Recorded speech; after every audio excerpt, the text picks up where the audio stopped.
Don't include that.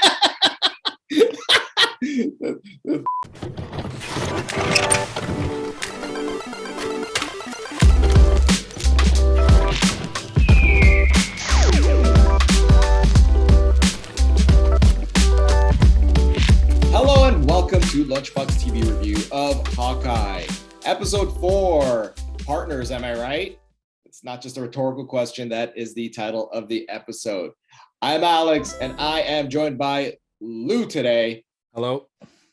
Yeah, his name isn't Lew today. It's just Lew, and that's today. All right. Schlocky stuff aside, let's get into the episode. Lew, what did you think?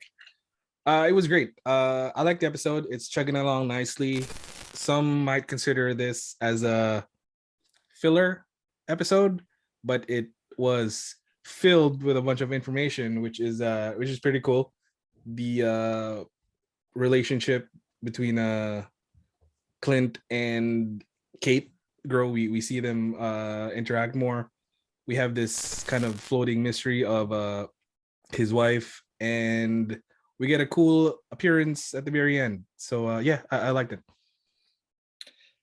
Yeah, it wasn't personally my favorite. Like it remains the third episode because that was just action packed, like really cool action. But it seemed to slow down and kind of answer. Well, I didn't really answer a lot of the questions. It answered a few of the questions that we had, but also introduced like a new element that's like a few new elements and a really big surprise at the end. So it was overall pretty good.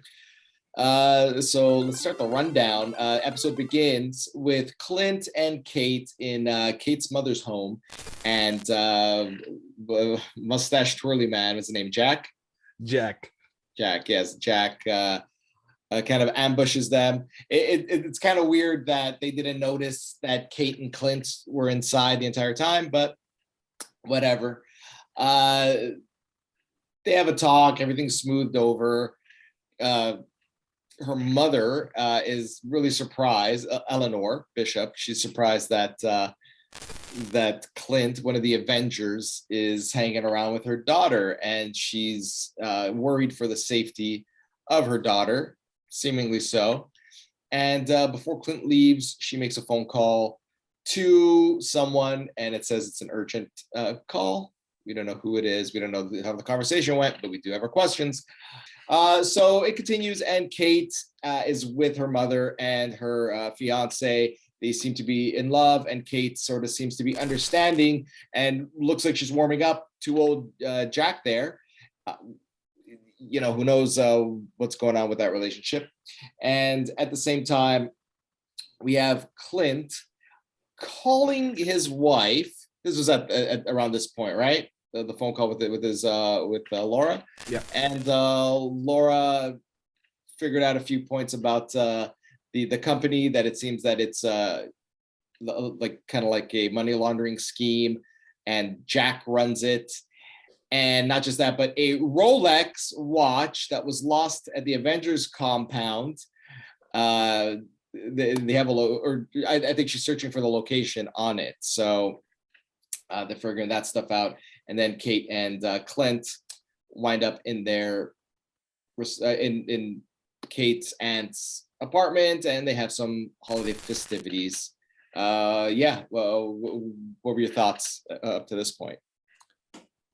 I think this part is kind of just making us feel like we should kind of like Jack, right. But I still think he's one of the bad guys, but it's also kind of just pointing at her mom as a sort of the main bad guy, I think, for now, who is clearly working for the main bad guy in this episode, who maybe we'll see in episode 5. Apparently, we're told that it's gonna break the internet, or so that. And then we go to the part with his wife, who's kind of funny that she also spoke German, just so the kids don't understand what's going on.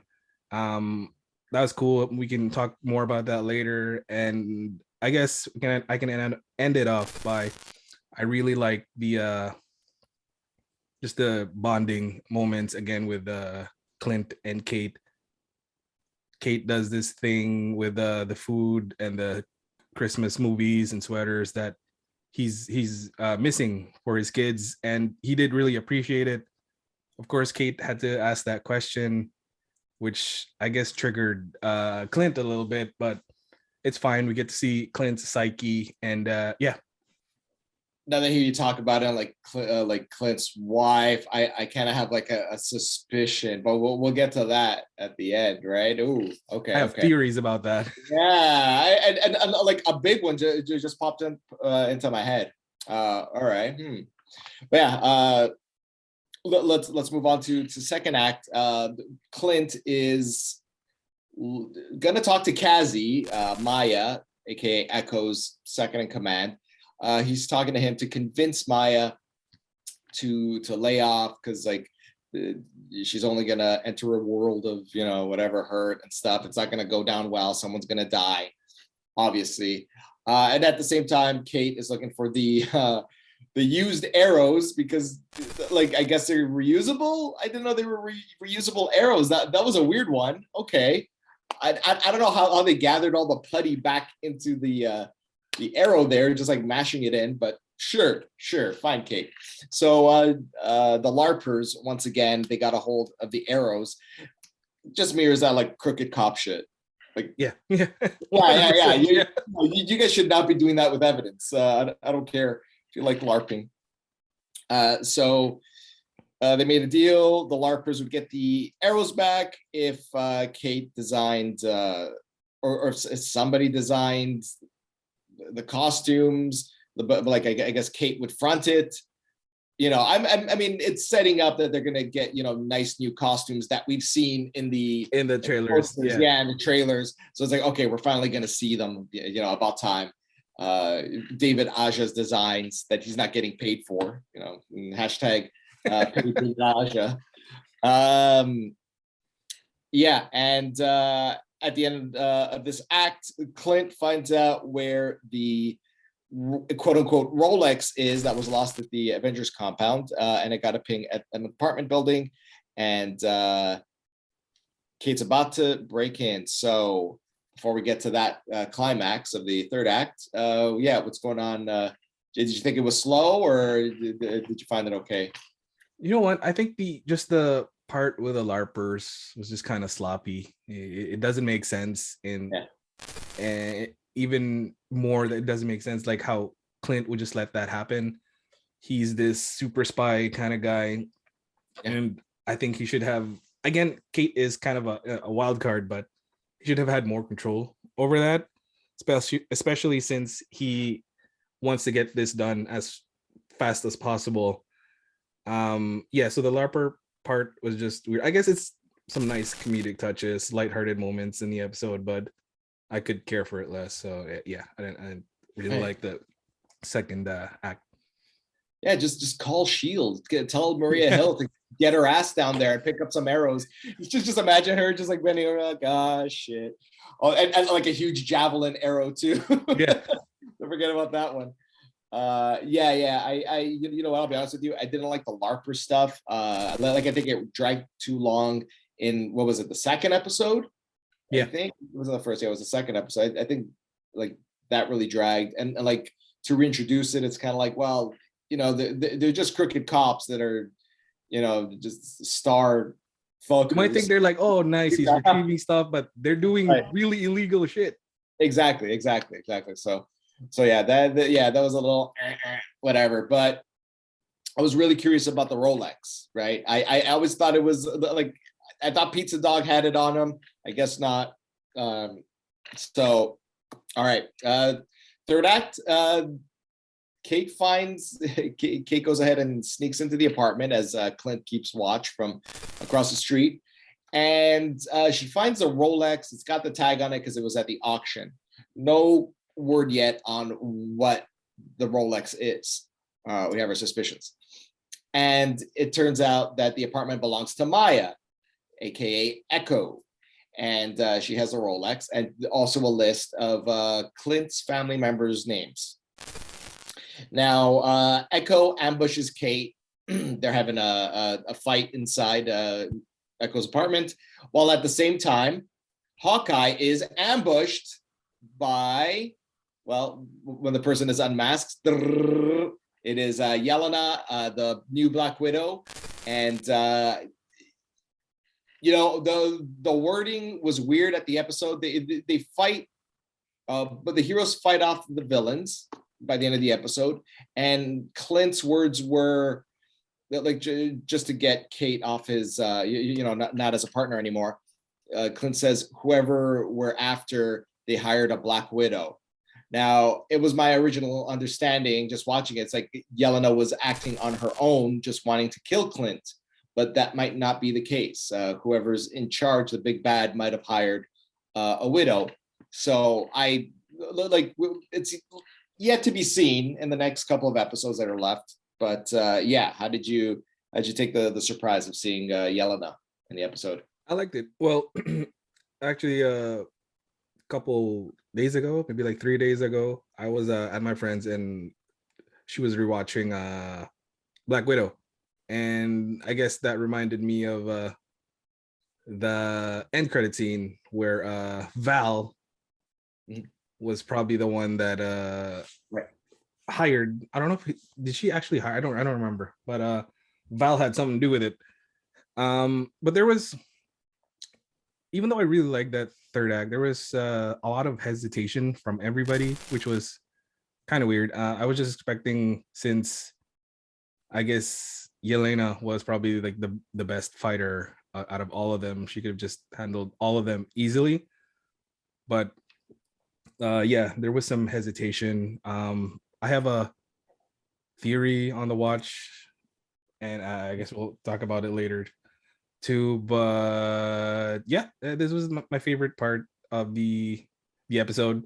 I wish it was longer, and that even though Clint gave that speech about like, go on your own, this is over, this is serious now, I don't want you to get hurt, that they're gonna end up together again fighting the good fight. But what did you think? It was really fun action. Like, it had nice set pieces, like when Kate was going down the line, she was like sliding down that line and she got stuck halfway. That was just so funny to me. But like they could have leaned more into how Yelena could have killed them, but like the trick arrows were just too much for her to overcome. There was an out, but the resolution was a bit sloppy because like Maya has this like bloodlust. Why would she run away? And Yelena also bloodlust. Why would she also run away? It was a little confusing. Why did Kate also stop like in the middle? She had her, and then she's like, no. Right. So it was weird. Yeah, I wonder if this is just stuff we're gonna look back at, like plot holes, or if in the future, or like in the next couple episodes, like it'll be revealed, like I don't know, Kate recognized Yelena, or so something like that. So as it stands, really weird. It wasn't my least favorite episode, but it was pretty good. Like the actual moves it along. Like exactly. It's just bridging from one episode to the next, and like I'm assuming the next episode is gonna have some big stuff in store. Oh, you know what's weird? That I just thought of right now. Probably dumb, but what if Yelena was hesitant because she recognized Kate, and Kate's aunt could be Val? Maybe, I don't know. Oh my god! I didn't even think of that. I make the Val connection, but like I made the connection that like maybe Eleanor hired the widow, and the widow. Yeah, that makes more sense. Yeah. I don't know about Val, but it's like, oh, this is my contractor's daughter. I should probably take off. But that's pretty funny. Well, we got a couple questions. What's this part called? The segment, Lou? The big question. The big question. Okay. Episode's big question. The episode's big question. Can I add like a parentheses, an S to it? Because like there's a couple of questions. Yep. Okay. Let's start with Clint's wife. because she knows German. She's able to do this research that goes far beyond Google. She can track stuff down. So that means like she's like a computer whiz. There's spy elements there. What is your theory on Clint's wife? I have two theories, and my friend told me one of them, and so I have to mention her because she watches. Hello. Hello. Her theory is that Laura probably used to be part of the Red Room. She used to be like a former kind of Black Widow trainer, and that also kind of makes sense why her and Nat were also friends when that whole with Clint and the kids and all that stuff. My theory is kind of the opposite in that since in the comics Clint kind of marries, I think, or dates Mockingbird. Yeah, Mockingbird, right? Yeah. Yeah. So we know that Agents of Shield is like doesn't count for the MCU, or if it does, Mockingjay is a title, like a Black Widow. It's like this would be the Agent of Shield's version of like the Red Room, kind of. Right. Mockingjay. No, Mockingjay's Hunger Games. God damn it. Yeah, Mockingbird. Mockingbird is a character. Yeah, she's got the blonde. So that hair. is my theory for Laura.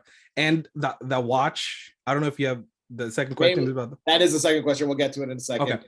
I just want to reinforce the point that I have a feeling that Laura is Mockingbird, and that's what we're going to be getting. And now, since Lew ruined the second question, what is up with the Rolex watch? Because it doesn't look like the time traveling watch that they used, or is it like a reskin? What's going on with the watch? Lew, what do you think? It's Laura's watch, and it contains most of her information from her past that's in that. So that's what I was thinking. Okay. Clint did mention that this belonged to somebody he used to work with, and that person doesn't want to be found, and I think that's Laura. That's okay. That makes all the sense in the world. Okay, so when we first started the reviews, I thought it was going to be one of the time travel watches that they wanted, but I do prefer this. Same, that's what we thought. Yeah. It makes so much sense that Laura would know how to track it if it was her own watch. Yeah. So yeah, okay, there we go. It's kind of weird how they didn't even think of it before, everything happened, but here we are. By the way, special shout outs to the Thanos was right mug. I want one. Was drinking. Dear God, I want one of those because he was right. He was right. He was right. Yeah. Sorry, y'all. Sorry to the snapped. All right. So that's the episode. Join us next week for our next review. If you liked what you saw, follow us on our socials, comment, and subscribe. I'm Alex. I've been joined by Lew today. Hopefully we'll get Michelle back next week. Michelle will be back very soon. And Lew's name is just Lew, not Lew today. And thank you for joining us. See you on the next one. Goodbye. Peace.